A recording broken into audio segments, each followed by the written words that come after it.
দোয়া রইল। দোয়া রইল। মেহজাবিন চৌধুরী আসলে লক্ষ্মী একটা মেয়ে, আর সাবিলার হচ্ছে যে ম্যাক্সিমাম সময় বলে আমি একটু সিক। মন্দিরা চক্রবর্তী উৎকোতে সুন্দরী ছাত্রী। সাবিলার ছোটবেলা থেকে ও তো আগে এই যে ছোটরা যে এক্সপ্রেশন দিচ্ছে পাকা পাকা, ও যখন ছোট ছিল ও এত পাকনা পাকনা এক্সপ্রেশন দিত, তখন আমরা বলতাম যে ছোট বড়দের মতো এক্সপ্রেশন দেয়।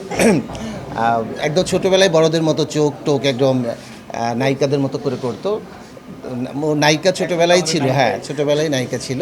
আর সাবিলার হচ্ছে যে ম্যাক্সিমাম সময় ওকে যখন খুব আমাদের দরকার হয়, আমার মনে হয় যে ম্যাক্সিমাম সময় বলে আমি একটু সিক, এটা আমার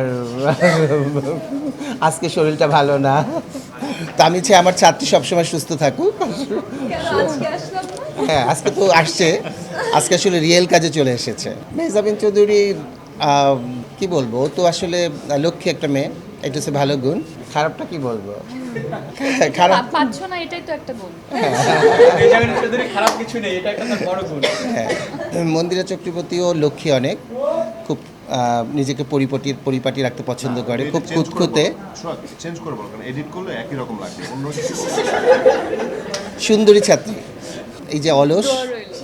দোয়া রইল। দোয়া রইল।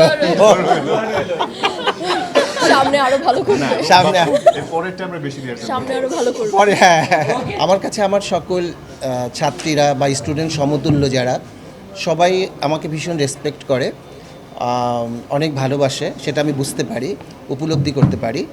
তো আমার যে এই যে কাজের মাধ্যমে সবাইকে সবার সাথে পরিচয়, জানাশোনা, এবং সবাইকে একটা পরিবার, এখন একটা পরিবারই হয়ে গিয়েছে সবাই।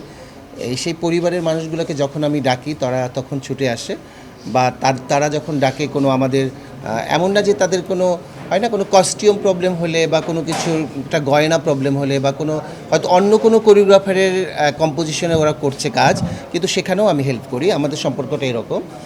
তো আমার স্টুডেন্টদের সাথে আমার সম্পর্কটা খুবই ভালো, আমার সাথে কারোই কখনো মনোমালিন্য হয়নি, বা যদি কখনো হয়ও সেটা আসলে বেশি দিন থাকে না, 2-1 দিনে ঠিক হয়ে যায়।